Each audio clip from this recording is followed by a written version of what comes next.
Mais pour l'instant, place au 4V. Vous retrouvez tout de suite Caroline Roux. Bonjour Caroline. Vous recevez ce matin Cédric Villani. Oui, alors Cédric Villani, il est candidat au municipal à Paris. Il réclame des primaires, mais son parti, pour l'instant, dit non.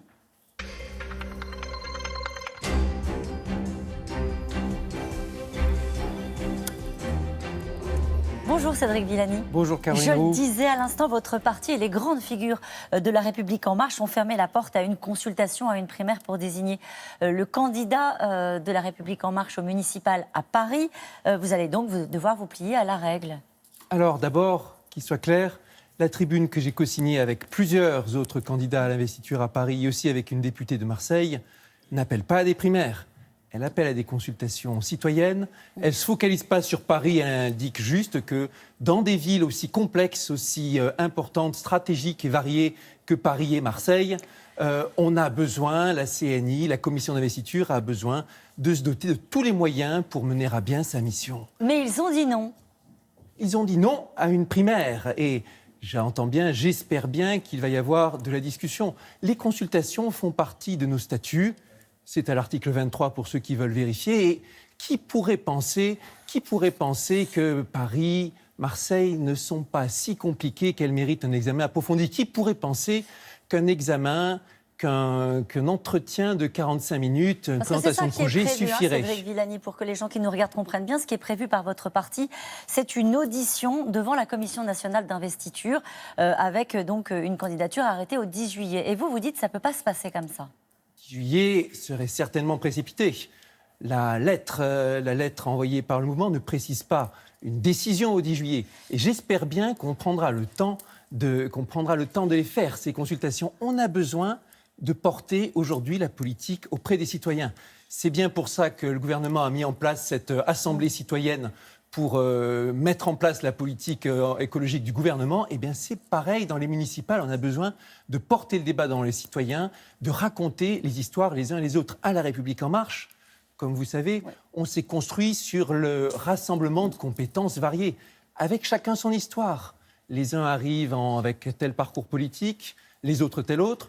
Moi, je viens du monde scientifique. Je suis entré avec la conviction qu'il fallait utiliser cette identité scientifique pour changer les choses, pour mettre à profit toutes les connaissances, l'expertise d'aujourd'hui pour vraiment imprimer une marque. Et vous savez ce que vous répond Aurore Berger, elle est porte-parole du mouvement. Elle dit, c'était hier le bac du philo, elle dit pourquoi changer les règles? Ce serait comme demander qu'on fasse une épreuve de maths le jour de l'épreuve de philo. Il y a des règles, elles sont connues par tous et il faut les respecter. Il ne s'agit pas d'avoir une bonne note à un oral.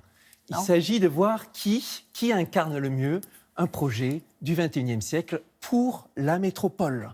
Il s'agit de savoir qui va pouvoir porter les valeurs du mouvement le mieux, qui va pouvoir transformer, accompagner la ville et être en empathie avec.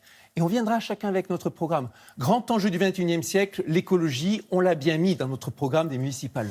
Eh bien, je veux être le premier maire écologiste de Paris, mettant mes compétences au service de la transition. Les grandes questions, c'est comment on va accompagner les Parisiens et les Parisiennes pour qu'on ait vraiment des espaces verts, pour qu'on ait une ville non polluée, pour qu'on ait une ville décarbonée. C'est ça les grands enjeux. Et il va s'agir d'accomplir. Quelles sont vos craintes? Quelles sont vos craintes sur les procédures? Je n'ai peur de rien. Ah bah ça c'est déjà bien. Quelles sont vos craintes sur la façon dont les candidats seront désignés pour ces municipales? Vous avez peur que les dés soient pipés d'une certaine manière, que le président de la République ait déjà choisi Benjamin Griveaux? Disons les choses clairement. Je n'ai peur de rien. Et tout le temps qu'on passe à se demander ce que le président a choisi ou pas, c'est autant de temps en moins qu'on passe à se préoccuper de projets. C'est lui qui décidera. C'est lui qui décidera. C'est pas le rôle du président de décider. Et Gilles Legendre, notre président de groupe, le rappelait encore en début de semaine. C'est pas le rôle du président de désigner. C'est le rôle, en revanche, de ceux qui prétendent incarner ce mandat, que de raconter leur histoire, d'aller à la rencontre des citoyens. On vous sent très déterminé ce matin, Cédric Villani. Est-ce que vous pourriez... Toujours déterminé. Aujourd'hui, c'est le 2e anniversaire de mon élection en tant que député. C'est vrai. Et ces 2 années ont été extraordinairement riches. J'imaginais pas à quel point elles seraient complexes, à quel point aussi il y aurait des motifs d'accomplissement. Et il y a eu toute l'aventure intelligence artificielle, il y a eu le dossier Maurice Audin. maintenant, Donc aujourd'hui, vous êtes je suis plus déterminé que jamais. Plus que jamais, ça veut dire qu'est-ce que vous pourriez être candidat sans l'investiture de votre parti? Justement parce qu'on vient de l'entendre à l'instant, vous avez un projet pour Paris. Déterminé, mais toujours loyal. Libre de penser, libre de dire ce que je pense être le mieux pour mon mouvement, mais toujours loyal au mouvement. Je n'aurais pas pu m'engager dans un autre mouvement. C'était un mouvement dans lequel on parlait Europe sans avoir peur. Un mouvement dans lequel on accueillait tout le monde sans se demander si les uns ont fait tel ou tel parcours.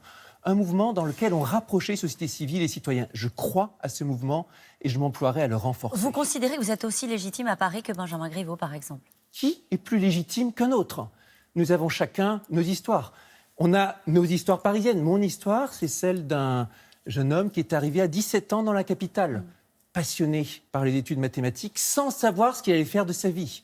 La capitale m'a permis de me dépasser, de faire des rencontres, de me retrouver dans divers rôles.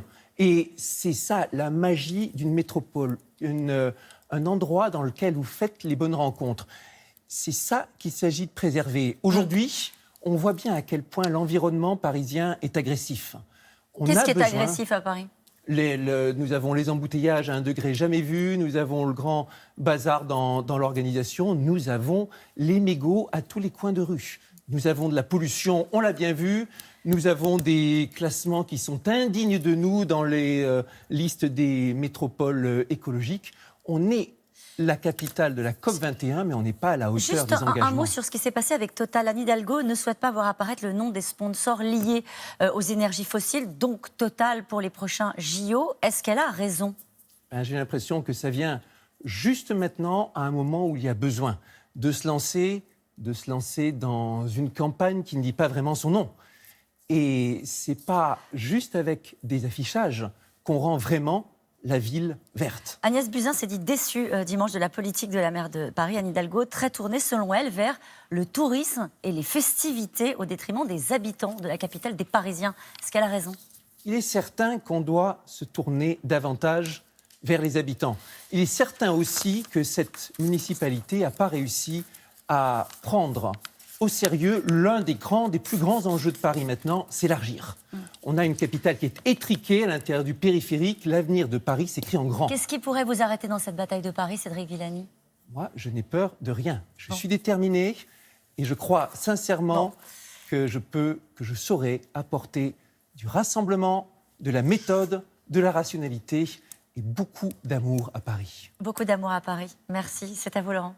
Merci. Et quand vous parlez Paris, n'oubliez pas la Seine, ce fleuve dans lequel on est censé se baigner depuis quelques années et au moins en 2024. Allez.